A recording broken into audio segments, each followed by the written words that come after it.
Have you heard Easter bunnies are making podcasts now? Well, to celebrate this, we're offering 25% off your first month of a Headstuff Plus monthly plan or annual plan with the code EASTER. Get ad-free listening and bonus content from all your favourite shows, including Young Hot Guys, Shite Talk History, Your Internet Boyfriends, The Lovely Show, and more. Sign up before Friday 10th of April at headstuffpodcast.com/Easter and use the code, yes, EASTER at checkout. You can cancel anytime with no commitment. That's headstuffpodcast.com/Easter with the code EASTER. The new LinkedIn Hiring Pro can't clone you, but it can streamline your hiring workflow. From posting jobs to shortlisting candidates to interviewing, LinkedIn Hiring Pro is the hiring partner you need, so you can focus on connecting with the right talent. In fact, small businesses report saving over 6 hours per week. So hire right the first time with LinkedIn Hiring Pro. Post a free job today at linkedin.com/quality. This show is part of the Headstuff Podcast Network.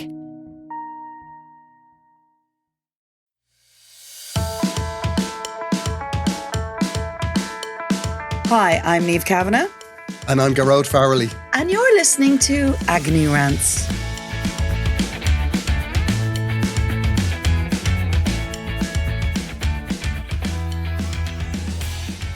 Agony Rants. And we're no, we're not transatlantic, we're trans... No, we're on the other side of the world from each other. Of the world.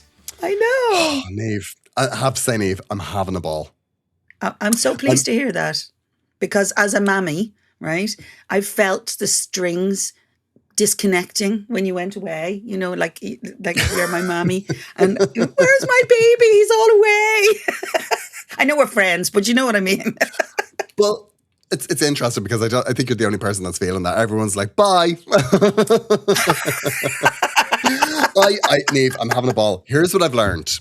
The Australians are the single most positive race of people on the face of this earth. I know, they're gorgeous, aren't they? They're very good looking. This is the thing I don't understand. I don't think that Australians know that the gym is not compulsory. You can actually go, no, I'm not going to do that. Like, you walk down the street and people are, it's insane how good looking people are. I swear to God, and I do all of my shopping across the road in Woolworths and there's steps down to it, and I swear to God, I'm going to be killed. Why? Because you're it's too very busy distracting. You're very distracted. You're like, oh my God. Yeah, I need to go down 15 steps. You are never coming home from anywhere. Are you trying to test me? Brilliant. I love it. And the thing about it is, like, everyone is just so nice to each other as like it's the default. Your starting position is nice. Like, whereas in Ireland, that's not where we are. Our starting position is kind of... Who are you? A bit hostile. Yeah. There's a hostility to us. And I don't think that's necessarily a bad thing, but we start from a place of apprehensive. Let's say apprehensive. But in Australia, like, I mean, I walked in front of a man yesterday, right? And I was like, oh, sorry. And he was like, no problem, mate. Now, and like, there was no talk of either of us stabbing each other or, you know, he didn't go, you're a fucking agent.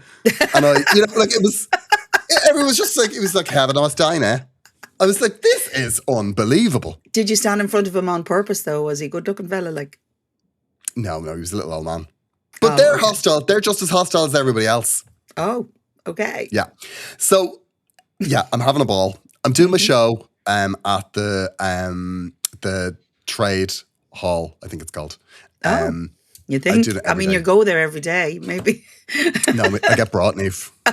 You get brought. I have a tour manager called Mark. And Right. he's like proper old school. Like, he's about, well, I don't know what age he is, but he's older than my dad, I'd say. And he's, okay. Don't you worry, Gearoid. Gearoid? It's all going to be fine. We'll be right. We'll be right. He's very cool. Yeah. Yes, I'm having a ball, Niamh. Basically, the upshot is nothing to worry about. It's all good. People are coming. Thank Jesus. I know, because you were sweating before you left. You did your usual, I don't know why I'm even doing this, right? The thing that you do. Yeah, but like, here's the thing. Somebody else is paying to bring you out and they're like basing it on the idea of you might selling be tickets and making the money back. And then you're like here and you're like, sorry, there's only 8 sold for Wednesday. Well, I know my friend, my friend Sarah, my bestie, right? Her daughter's out in Melbourne, so she's going to see you. So we sold at really? least 2 tickets. Oh no, it's doing well now. It's doing well. And also I met a group of Irish girls who told me what the Australian version of meanies are. They're called twisties. They're very nice. They're making sure They're you're really all nice. right. They're worried about you. And they taste like proper pickles. Okay. Have you had them? Yeah. Yeah, I've had them. Yeah, I bought them straight away, immediately. Excellent. Yeah. So, I feel like I'm acclimatizing. Do you know what I mean? Like, I'm wearing t-shirt and shorts all the time. Okay. And okay. there is, that's absolutely, completely unnecessary. It's rained since I've got here. But I'm on my holidays, Niamh. And it's warmer. I'll bet it's warmer than it is here. Yeah, it is warmer, but it's permanently pissing. Okay. Well, if it's any consolation to you, I was in Donegal the weekend and Storm Dave came through. And I felt Storm Dave was going to be a nice thing because he sounds like your mate. And it turns out he was pretty horrific. Too much damage? No, it was just a moat around our caravan. You can imagine there was a lot of, because where our caravan is on the site, it basically sits slightly lower. And every piece of water comes in. So I was like a proper princess, with the proper moat around me, kind of doing that. But it was nice. It was nice. I got out walking anyway because you only have the wrong clothes, not necessarily the wrong weather. But I definitely had a very good exfoliation of my skin. And then I went to the Campbell shop in Ardra and I bought myself a new jumper. Look, it's a proper Donegal jumper there, fisherman's. That's very whatever. nice. It's really lovely. Is it Aaron? Is it scratchy though, Niamh? No, it's not scratchy. It's actually softer. They're definitely going for a softer wool, thank God. Because my age, you can't be putting scratchy stuff on. It's That was always elder my thing abuse about. then. I always felt that Aaron jumpers. It was just they looked good, but then you put them on and they were just. They were heavy. Horrible. Yeah, it depends on the thing. Now it's lovely and warm and it's got a nice kind of thing. So I've got like a roll neck, which I don't normally have. I feel that's like an old person thing. You're trying to hide your neck, but my neck's not quite there yet. If I stretch it out, don't you make that face when I'm saying that? No, it's grand. It's a lovely neck, Niamh. Yeah, lovely fair play. neck, thanks. And is it because with Aaron jumpers, like when I was a kid, I could never handle the feel of wool on my skin. I just used to absolutely hate it. Yeah. So what I used to do is even with my school trousers, I used to wear tracksuit bottoms underneath them. What? How big were your school trousers? All the time. Or more importantly, how small were your legs? I did look like a bit of a unit now, to be honest. I was quite stacked. Like I was they were stuffed. Do you know what I mean? It was like my trousers were right up till I left school. Stop it. I insisted. Who wears tracksuit bottoms? Are you talking about thick tracksuit bottoms or are you talking about like leggings? Yeah, proper tracksuit bottoms, yeah. I wore tracksuit bottoms under my school trousers from the time I went into first year until I left school. For 6 years. I feel like I don't know you. Niamh, I just improvise. Do you know what I mean? When something doesn't suit me, I adjust. I don't know whether to be impressed or concerned for your mental health. Looking back, there was definitely something going on. I mean, I'd imagine like if I'd got assessed, I could have got extra time in me leaving. Don't get me wrong, I've worn layers, right? Obviously, when we went to Norway last year and it was really, really cold, right? I had layers. I had varieties of layers. And then I bought these trousers, which are kind of waterproof on the outside and fleece on the inside. Now, that's a different thing, right?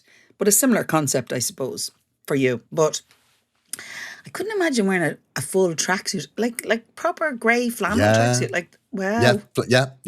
And that was the height of summer all the time. If I was wearing trousers, I was wearing tracksuit bottoms underneath. You're not roasted. Well, it was warm, yeah, but I'd rather be warm than scratchy. Okay. It was awful. I hated them. Listen, in the 70s, right, which you weren't allowed for, they were very fond of nylon or polyester in their nightdress situation. So you used to wear nightdresses that if you ran fast enough, you could spark some sort of flame. That sounds like a safety feature, Niamh. But it was very common in the 70s, but they looked lovely, but they were horrible on. And also nylon sheets were a thing. So be thankful. So you'd crackle off them. Oh, horrendous. Even thinking about it. Nylon, gross. Nylon, I know. Jesus. I bet you wish you were alive in the 70s. No, I've never wanted that, Niamh. No.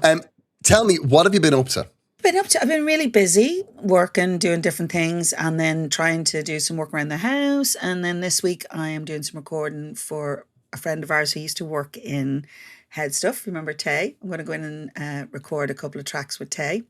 And then on Friday... Excuse me? Yeah. Back it up. Tell me what's going on. What are you recording? So I'm going to be singing Landslide and also a CMAT song, which I'm very excited because I'm a big CMAT fan. So, and I've never sung CMAT before. So hence why I might just do my hair. So I might look a bit like CMAT, but anyway. Now make sure you take a video I will take a video and send it of to you. you recording CMAT. And then what we'll do is we'll like tag CMAT. And then you do We'll a tag duet. 'Cause I CMAT. think CMAT. Didn't she do In Your Eyes at one point? She did a long time, at the beginning of her career, to be fair, you know, in the marquee. So that was pretty fab. But yeah, so I'm looking forward to that. And then on Friday, that's for like a university thing. And then on Friday, I'm going to sing for a couple of friends of mine. They're getting married after many years. But it's going to be like drag queen heaven because they're both drag queens. So that'll be hilarious. And then it's a surprise, but luckily this will come out after it. And then I'm going to go home and do some of the jobs that I promised myself I would do when I finished all the dancing malarkey. Are you over your Dancing with the Stars funk? As in? Oh, you mean the... the drop in energy? You go on a bit of a downer. Oh, okay. Is that what happened to you? Oh, yeah. I mean, yeah, Niamh. I had to be hospitalised. I am a little bit... I'm back in my life a bit, which is nice, you know, and there's nothing like going up to Rossbeg and getting the air blown off you to really kind of get you back in the flow. But I've seen Stephen a couple of times, so that's helped. Did you see Stephen in the VIP? He's Stephen, who we both danced with in Dancing with the Stars. Him and Kylie looking very VIP, suave. which is it's like the Irish Hello magazine. Yeah. And the two of them, they did a home shoot. Excuse me. Listen, no one dresses like that at home. I don't care what anybody says. If they came for a home shoot in my house, would you be wearing tracksuit bottoms under your trousers again? Yeah, I absolutely would. You come into my home, you take me as you find me, Niamh. That's the way it works. They looked very glamorous, like super glamorous. They did. I mean, obviously, when I saw the first picture, I was like, "Who is she?" And then I was like, "Oh no, it's Kylie. It's Kylie. Yeah, she's great." Who is she? I mean, you know the lovely thing we're going to share this year now, if when all going well and Dancing with the Stars comes back and Stephen has a new partner, we are going to be gunning for that. How are we going to react? Well, I don't know, Niamh. I mean, I don't know. You had me, so that you felt reasonably safe, right? I don't know. Well, I mean, yeah, he was never going to like you more than he likes me. True. I definitely felt that the whole way through. No. The whole way through that show. Because he would refer to you like way too often. It was very difficult. It was very awkward. I make an impact on people. That's you do. Do you know what I've discovered, Niamh? What? The potato-headed Irish in Australia. I think, you know the way sometimes you go to a different country and you're a different level of hot in different countries? And I don't mean temperature. I mean like you're appreciated more. Okay. Yeah.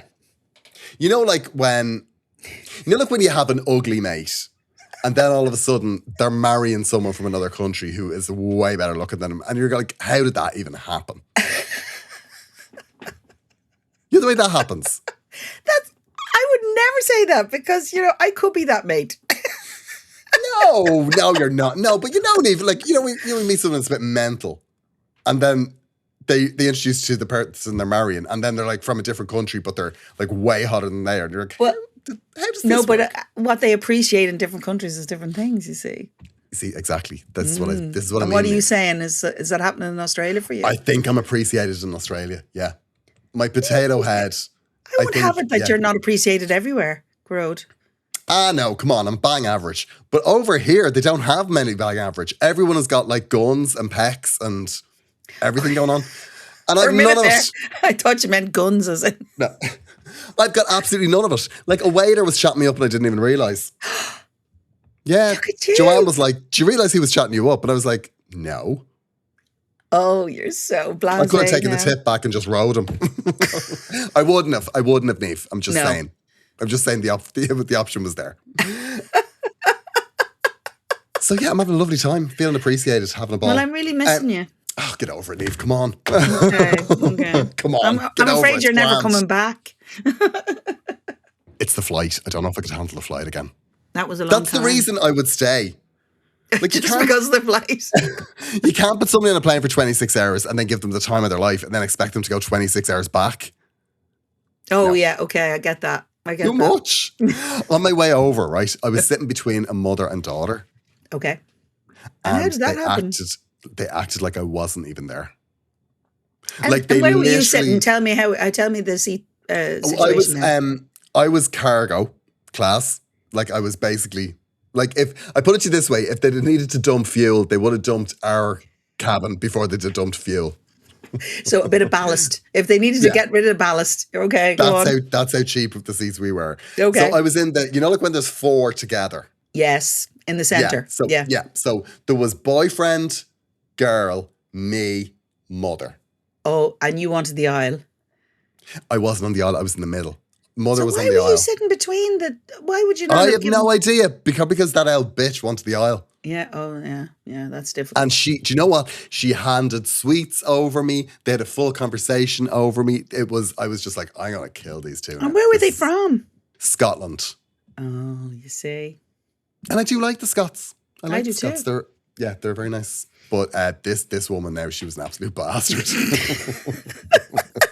And you didn't even have an aisle seat to barter with her. I know. All I could do was every time they started that, I kept going to the toilet. Getting her out of the seat all the time. Yeah, I was just like, get out of the seat because I'm just. Did you offer her to change seats? No, I probably should have. Yeah. Well, I felt it was up to her to offer because she had the better seat. You see, in that situation, right, I would have said, now that's a good dilemma. I know what you mean. She clearly wanted the aisle, and maybe they booked it like that so nobody would take that middle seat, hoping that they'd get all four. But I would have said after the third passing of sweets, I would have said to her, listen, would it be easier for you if you sat in this seat? Yeah, you see, you can solve things. I mean, she might have told me to back off. But yeah, you know instead I just had a huff and I went, I'm going to the toilet.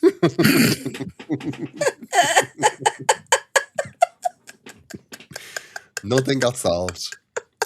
This show is part of Headstuff Podcasts. Here's another show you might like.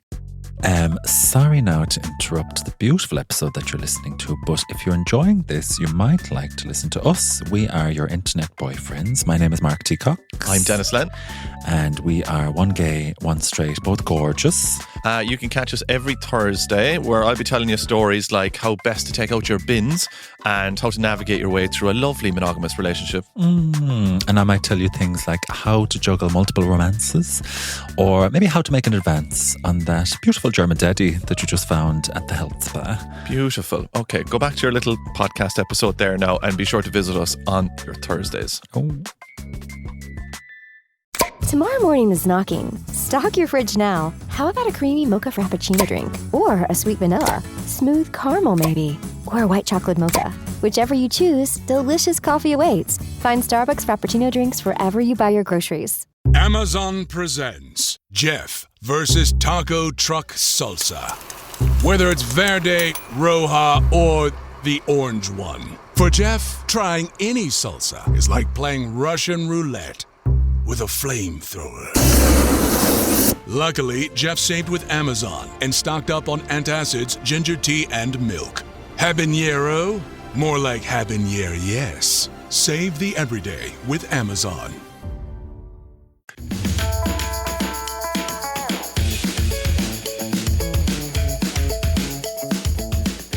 We're not here to tell wonderful stories. Okay, Niamh. We're not that's here at true. all. We're here to solve the problem of the listener, which we will. So, Niamh, we've got two problems in. They're very long. Yeah, but now stop, will you? People are making an effort and using ChatGPT, I think. So what about the follow-up? Do you think they're using ChatGPT? Listen, the quality of how people are writing to us has gone up exponentially. Now, one of two things has happened. Either people are writing and actually taking time to correct their prose, etc., and their punctuation, which you don't give out about as much these days. or they're having a little assistance while they're doing it. And I don't mind that so much. If I'm writing a letter, I will stick it into ChatGPT and go like add the grammar. Like, do you know what I mean? Yeah. Or I'm not saying actually, they're not writing in their problems or whatever. I'm just saying. What I do sometimes do is say, make this less harsh is my usual one. Can I have a kind filter on this one? Yeah, exactly. Please soften. Please soften. Please take a Gearoid vibe off this. You know, we have a follow-up, Gearoid. Oh, we've got a follow-up, Niamh. Do you want to read the follow-up? I will. Dear Niamh and Gearoid, thank you so much for your sound of advice. Who is this? Who did we actually do right? Okay, let's go. This is Adam. Oh, the lovely Adam. 29, single, gay, live in the lovely city of Galway, moved here for college. That's right. And we said about Galway being the death of the ambition. And that's right. He's spiraling a bit. And he's thinking of getting a dog. Yeah, and he didn't know what to do with himself. Right. So here's what Adam did. Tell us. Based on our advice. Are you ready? Okay. This might not be good. Okay. The blend of Niamh's comforting words and Gearoid's tough love approach was exactly what I needed to hear. You see? You're welcome, Adam. You're welcome. I know. Gearoid's advice to get out of Galway and go find myself a man really resonated with me.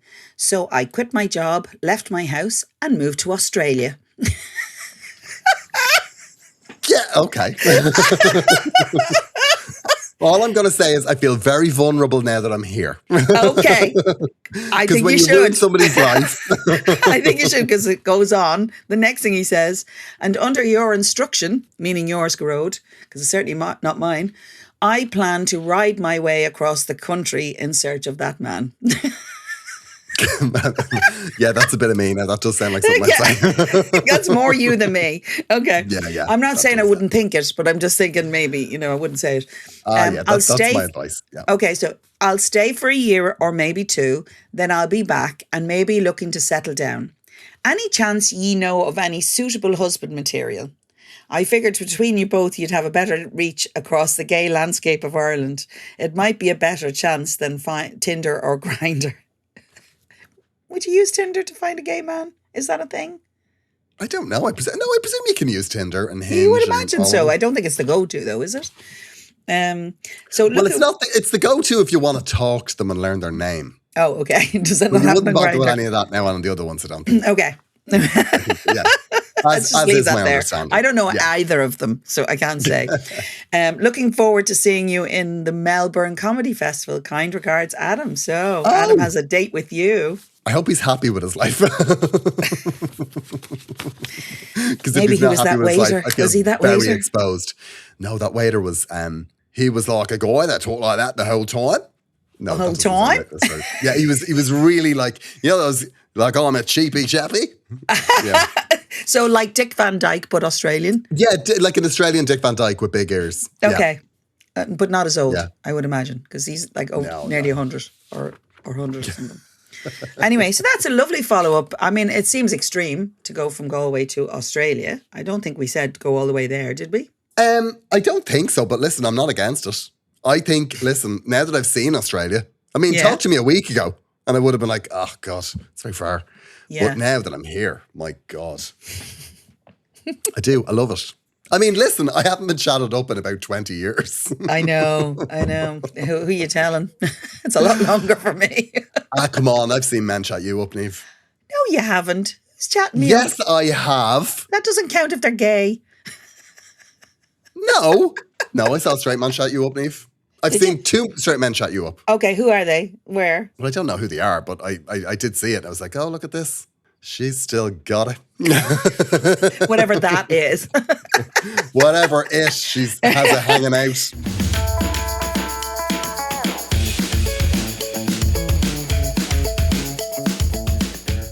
Dear Niamh and Gearoid, I always love listening to you guys, and it's true what everyone says. You always feel happy after listening to you guys. Aww. Oh, that's nice. I love your chaos, excuse me, and you both have the best laughs.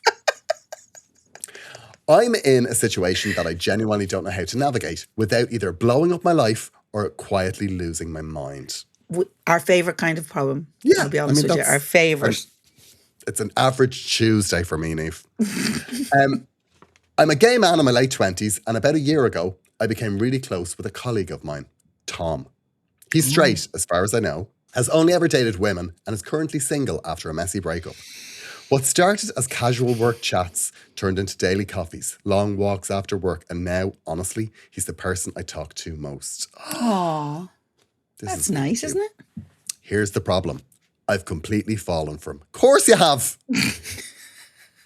Of course you have. Long walks and cups of coffee. I mean, it's just a recipe for falling in love with someone. Yeah. And he's vulnerable. Oh. I know. I didn't mean for it to happen. Of course it didn't. At first, I told myself it was just a crush because he's kind, funny, and actually listens to me in the way most people don't.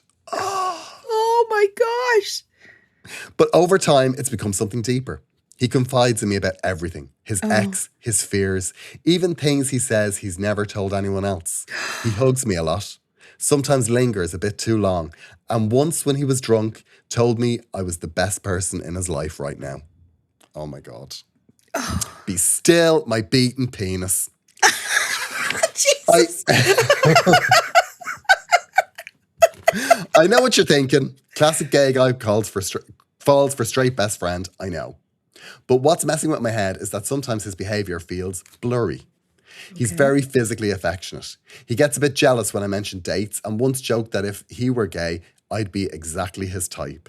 He laughed it off, but I've been replaying that moment ever since. Of course you have. Mm-hmm. Of course you have. In 20 different versions. I bet. And we all know what happens at the end of all 20 of them. Always come to a very sticky end. Niamh! I mean, you know. That's too far. That is too far, Niamh. That's outrageous. But it's true.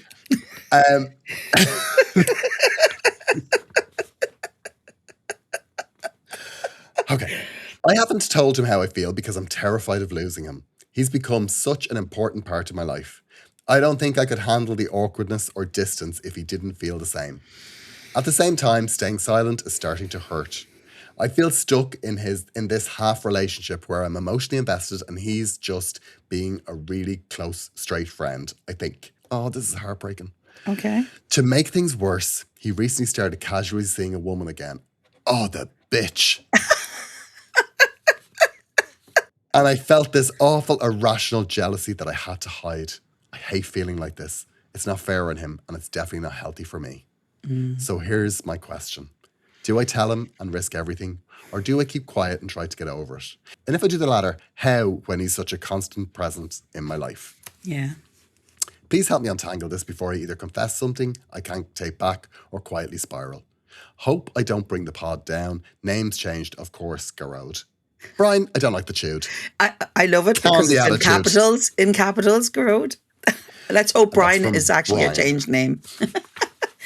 Oh, Brian. Yeah, I know. And I feel for you, Brian, because this is really tough when you kind of fall for someone because they're being so vulnerable and so open with you. That's lovely. It's gorgeous. I know. I love it. I love it so much.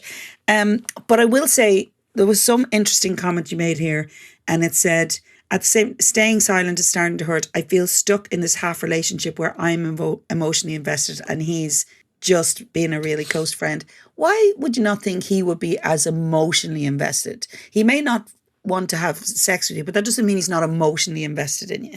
So that's a bit of a, you know, I don't think you should belittle your friendship by thinking that you're the one more involved. What's different is that you're having feelings that you want to actually be with him as a couple, which is a different thing, right? Or I'm trying not to say sex, but, you know, because it's more than sex, I think, for Brian, you know? He's fallen in love. He's fallen in love. And it's, you know, the amount of people that you'll fall in love with are more than you think. Yeah. You know, and that's the truth. You're allowed to fall in love with other people and care a great deal about how they are and to want to carry them with you. But it doesn't mean they're not emotionally invested in you. They want you to do well. But I think the real question is, I don't think you should go out and admit everything. I think that's difficult unless you feel really comfortable talking about the fact that you're starting to develop feelings with him.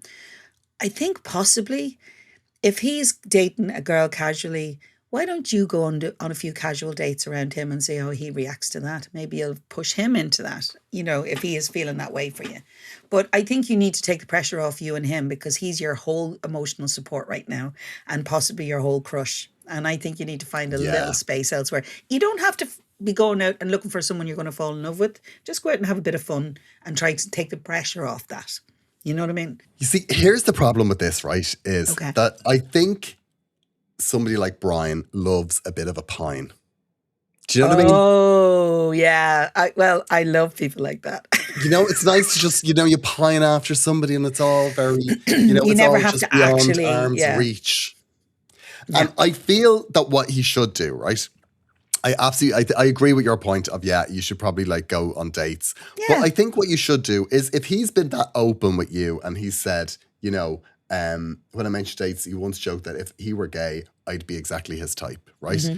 What you need to do is you need to not let this go further where it develops into a thing that it just sits in the back of your mind for years, right? Yeah, no, definitely you not. can't I agree. do that. So I would say what you need to do is you need to own up to it. You need to say it to him, right? But I think the way that you do that is important. Yeah, be careful about how you do that. So I would say all you need to say to him is like, listen, come here, sorry if I've been a bit weird lately. But, or maybe not, no, maybe don't even say sorry, because you don't because you don't need to apologize for how you feel. Yeah. You could just say, here, remember the time you said that if you were gay, I'd be your type. I would be exactly your type. Mm-hmm. Well, I just want to let you know that, like, I am gay and you are my type. I just need to leave it like that. And you say, I don't want this to get in the way of our friendship. But it's just, it's just hanging around for me. Yeah. And he'll get the message, he'll know. And he'll say, I don't want this to change anything, but I just need you to know that. I need to get this said so I can move on from it. Yeah. Yeah. And actually that's a really great way of saying it, because actually then it says what you need to say, gives him an opening if he wants it, but also doesn't make a big feature of it. And it's not like you're doing a big lunge. Yeah, exactly. And do you know what Stops else? the big do you know lunge. what else, Brian? His loss. His loss. Let him start casually dating all of these floozies when he has you there. And his life would be perfect if he just picked you, but he hasn't yet. He will not find that with another woman. He won't find that with another woman. No, never. Come on. No. And look, like, also, do you know what sometimes happens, right? I do sometimes think that straight men with their gay best friend, they get to unveil a vulnerable side of themselves that they do keep away when they're around women. This is what I think. Okay. I mean, I think because I think that straight men, when they're around women, they feel they have to be macho. There's an alphaness, there's a protector, there's a hunter-gatherer thing that comes out in them. Do you know what I mean? It's very beaten of the chest. Okay. Not in every straight man I've met, to be fair. Some of them have women who are more alpha, can we say, in that situation. Yeah, okay, yeah. I think we're talking about your marriage here. No, my husband is lovely. And he does what he's told. Nothing wrong with that. That is a man with the patience of a saint. He does. But he can be definite when he wants, and that's fine. He can. And emotionally, the biggest thing is, don't for a minute think that this person is not as emotionally invested as you are. It just probably doesn't fancy you in that way. Yeah, exactly. But he does love you. Like he does love you. And it is very possible that you need that, and sometimes your connection with a really good friend like that is very different to a relationship and harder to find sometimes. Yeah. And also it's a good point. Like that you, with a friendship, that is a very, don't let the fact that this hasn't become this doesn't become a romantic relationship undermine your friendship. Because you're like, when you have a best friend and when you have a friend like that you can, talk to, that they say you can talk to me about anything. It's a wonderful, like really special thing. Yes, it is. I know. Like and you it's and very me. special for him. Yeah, like me and Niamh. Yeah. You could start a podcast, the two of you. Yeah, did your friend win a Eurovision? No, he sounds like a loser. Well, we don't know. They could be talking about somebody else who won a Eurovision. I mean, there's quite a few in Ireland. I'm not going to lie. I don't know where he's from, to be fair. Brian, obviously, what we want to know is a follow-up. We want to know how this goes. We want to know about how when you tell him this, he tenderly holds you in his arms and says, don't worry, it's okay. You'll always be my guy. And then what I want you to do is I want you to chase that bitch away. Because when he's not around women, you'll bring the gay out in him. I shouldn't have said that. I ruined it now. But that's you what I see, think. you thought you did beautiful things to say, and then you went somewhere. Like, that's not right. No.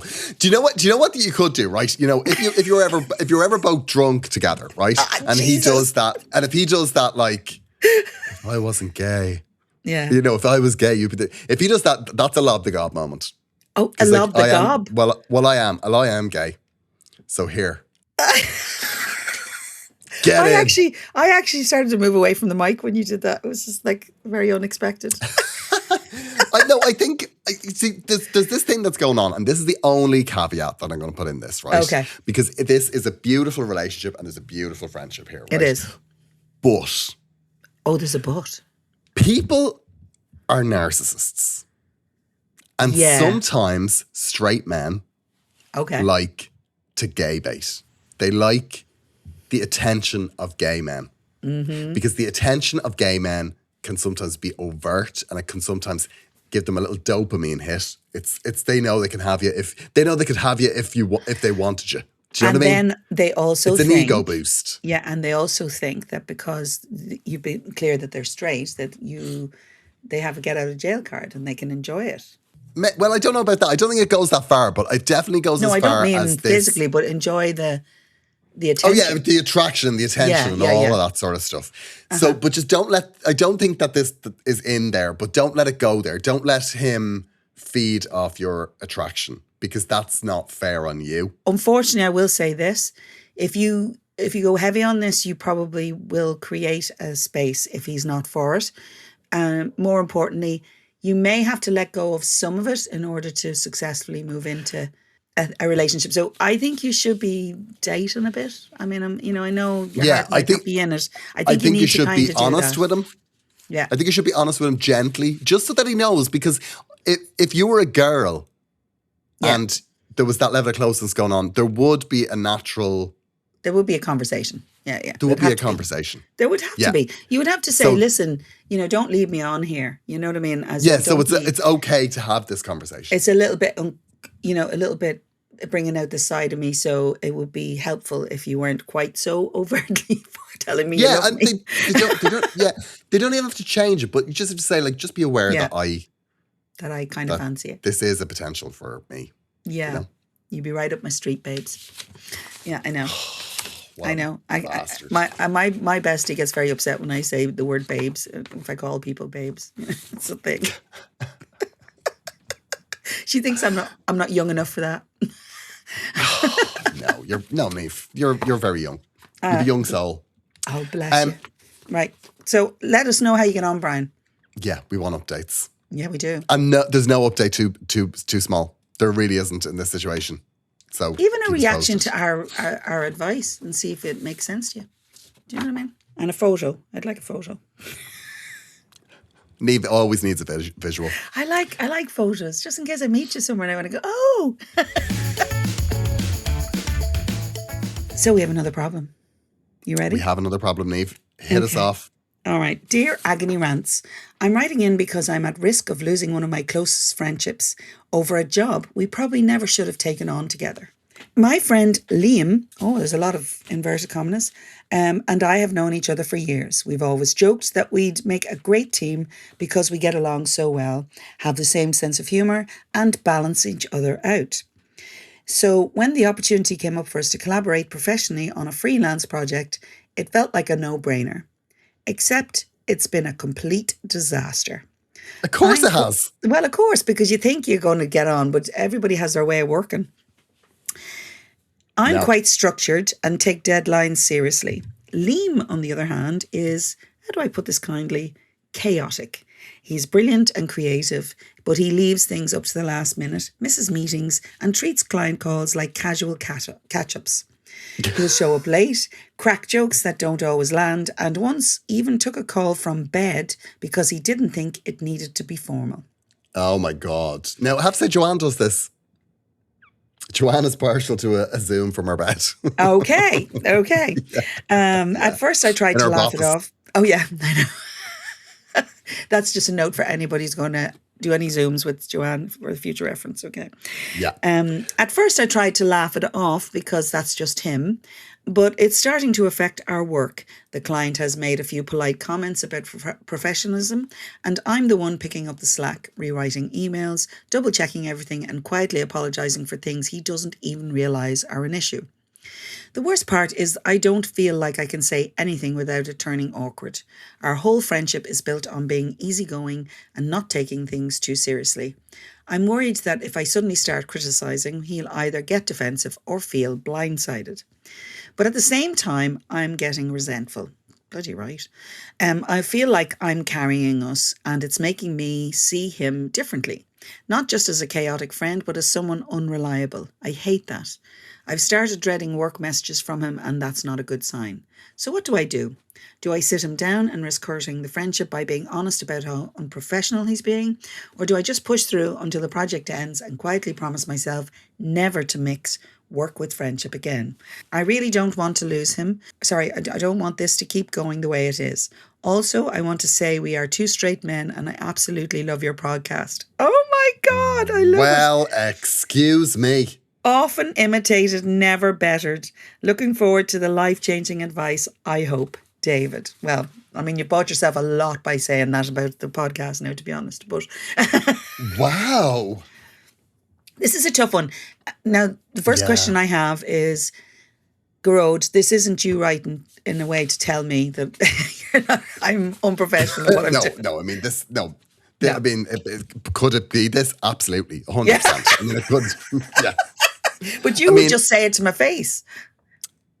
Oh my God!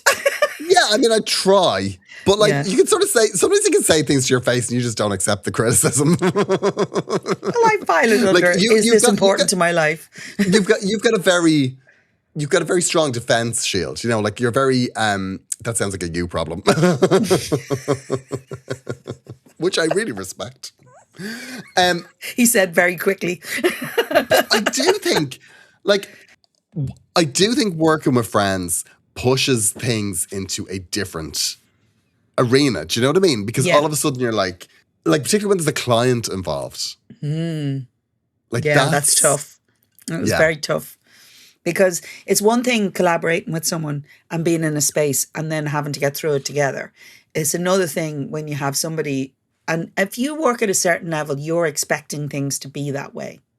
And I mean, it's not that you don't accept that other people don't do things. Now, a perfect example about this is actually me and my husband, who, Paul, is a phenomenal guitarist, beautiful. I give him terrible banter on stage. I give him an awful time. But actually, he's really, really good at what he does.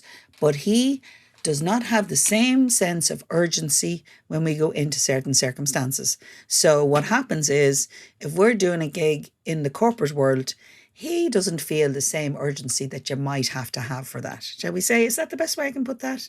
The difficulty for me is that I'm then put into a position, because obviously I work in that environment quite often and I know exactly where I need to be. I am wired to the point where I have to be where I'm supposed to be, right? That's just how I'm wired, right? He is not wired by the same, or should I say troubled by the same time constraints in his own head. And that's very stressful. And we've been married very successful for 27 years. And there's been conversations.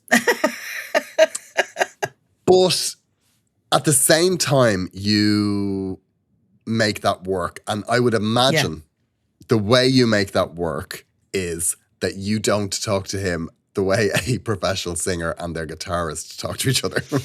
You talk to him the way a wife talks to a husband. It depends. It depends. If somebody's standing in front of me, maybe. And the other thing I did was actually, and I know this sounds wrong, I stopped taking gigs with him that put us into that position, right? And the reason for that is I don't want to put that pressure on us as a couple, because it's unfair, right? It's unfair to put him in that position if that's not how he's wired, right? So I can go into those, and generally I don't bring him with me into that space. Not because he isn't good enough to do it, but because his whole attitude doesn't work in that environment. Doesn't Okay. he's brilliant in theatres and stuff like that, but even then you need to allow him enough time for his process. Which is great. And it's not a criticism, it's just how he works. And the difficulty here that's happening with you and Liam, David, is that you're great friends and that's wonderful, but you have very different work ethics. And inevitably there will be one person who does more work than the other in a job situation.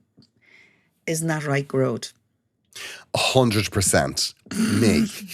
Yeah, it's you. So, but what I would say in this situation is, right, that what's happening, I think, with the guy that's writing the letter, with David, is he is seeing him behave unprofessionally, and and David is being professional, and his reaction to this other person is in work mode. He's like, this is very unprofessional. This is, whereas you have to react to him the way he's your friend. Like, so when he's in bed, on a Zoom, you text him and go, are you in fucking bed? What are you doing? What kind of friendship have you got that you can't say that?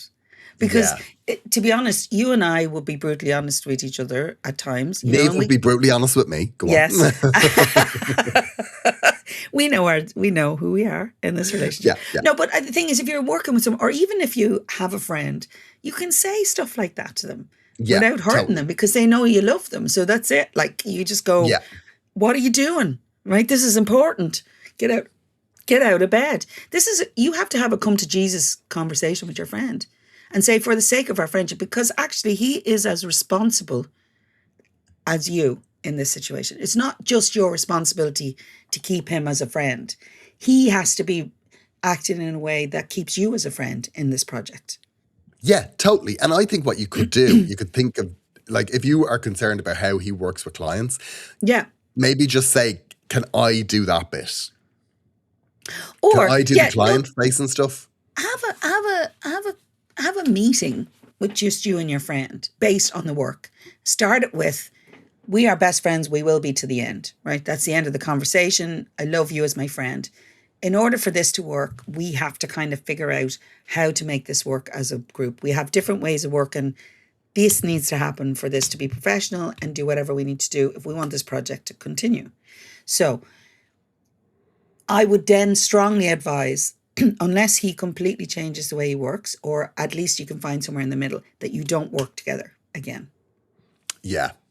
And I wouldn't, you're too different. Sometimes when people are too different, they can't work together. Like, no, it's just, you're just wired differently. And you have to care enough about the other person that you're doing enough. And then sometimes it really works. Two different people working together, like Cagney and Lacey. I'm feeling very uncomfortable. I'm feeling very uncomfortable during this conversation. I don't know which one I'm falling into. A tough single woman from the streets, and Lacey is like a homemaking wife with 3 kids. But together, they solve crime on the streets of New York City. Okay, so am I the mother? I've been rewatching it while I'm here, Niamh. It's very good. Very good, now, I have to say. Yeah, it was great. Okay. I think, David, what you need to do is you need to say something short and sharp. Come on, cop on, will you? This isn't. You need to be very difficult. clear. I love you, but this is my job. This is my career. What the hell are you doing? Get yourself up, out of bed, do stuff. If you want to continue working on this project, or if we're going to be successful on this project, this is what we need. And then for the sake of our friendship, we'll not do anything beyond that, and we'll not fall out about it. But it's as much on him to do what you need in this relationship for this work than it is on you. So don't you be taking it on like you're going to wreck the friendship because you demand a certain level of professionalism in a job. You're not going to wreck it. And actually, if you tell him, be very clear that, he doesn't need to be wrecking the friendship either. If it's wrecking your head. Yeah, exactly. But you should be able to say that. Get this job done. Just get it done. Yeah, and get whatever it takes as quickly as possible. Get it done and move on. And here's the problem. It affects how you're looked at as a person separately. You know what I mean? You need to be very clear and protect that, because your friendship won't survive it if you just let it go. Yeah, 250 episodes in, yeah.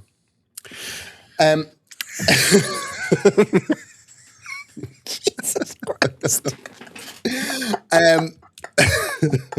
You need to be clearer. You need to be clear in your parameters there.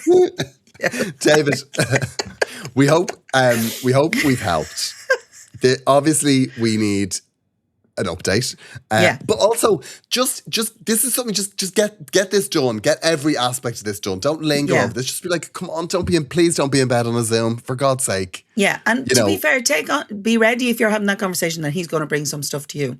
Yeah, totally. And he's be open going to say, that. you need to lighten up, just relax, it's blah, But it's just like, no, can we just find a little level of professionalism and just sit you need in to find that a common ground for that, because otherwise it'll destroy both of you regardless. But both of you have a responsibility in this, so just be open-minded. But it's definitely a conversation. And if you can't have that conversation with your friend, then you're not really friends. You know what I mean? And also what you should do is, when this project is over, set a reminder on your phone, and 1 week after that, you go for a pint. Oh, yeah. And put it all behind you. Is that what we're going to do? Niamh, this is never going to end. This podcast is just going to go forever. To be fair, we'll never be able to do it because you'll be in Australia or some such. You'll never come home. Well, I mean, I'm very reluctant to take a 26-hour flight back to Ireland. Say it. You're too far away. I miss you. I'm here for ages. I'm here for another month. I know. It's killing me. Yeah. Thrilled. Delighted. Thank you so much for listening to the show. We always love chatting to you, Niamh. It's been wonderful to have you here. I know. I'll wash my hair and all for you. In whatever vague format you show up in. We're wonderful to have you. If you would like to support the show, please do so. You can subscribe to our... I'm still not over that. You can subscribe to our Headstuff Plus, headstuffpodcast.com. Sign up. 100% of your pledge to Agony Rants, please. Mm-hmm. And in return for that, you'll get our bonus episode. Bonus episodes are changing once I come back from my sojourn. Yes. My Antipodean sojourn. Your Antipodean. Yeah. Oh, is that how that's pronounced? Well, that's how I would say it. But. Okay. My Antipodean, whatever. Once I'm back. Okay. We'll be changing up our Vintage Rants format, which is going to be very exciting. And I will be on tour back in Ireland with my new show, No Pressure, starting in September. Please come. Very excited about that. Please come. If you happen to be in Melbourne or Sydney over the next couple of weeks, hit me up. And we will chat to you soon. Bye. Bye-bye.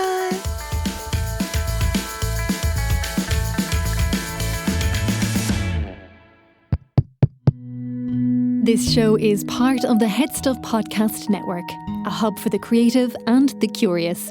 Shows are produced in association with Headstuff and the Podcast Studios Dublin. Find out more or become a member at headstuffpodcasts.com. Ryan Reynolds here from Mint Mobile. I don't know if you knew this, but anyone can get the same premium wireless for $15 a month plan that I've been enjoying. It's not just for celebrities, so do like I did and have one of your assistants switch you to Mint Mobile today. I'm told it's super easy to do at mintmobile.com/switch. Upfront payment of $45 for 3-month plan, equivalent to $15 per month required. Intro rate first 3 months only, then full price plan options available. Taxes and fees extra. See full terms at mintmobile.com.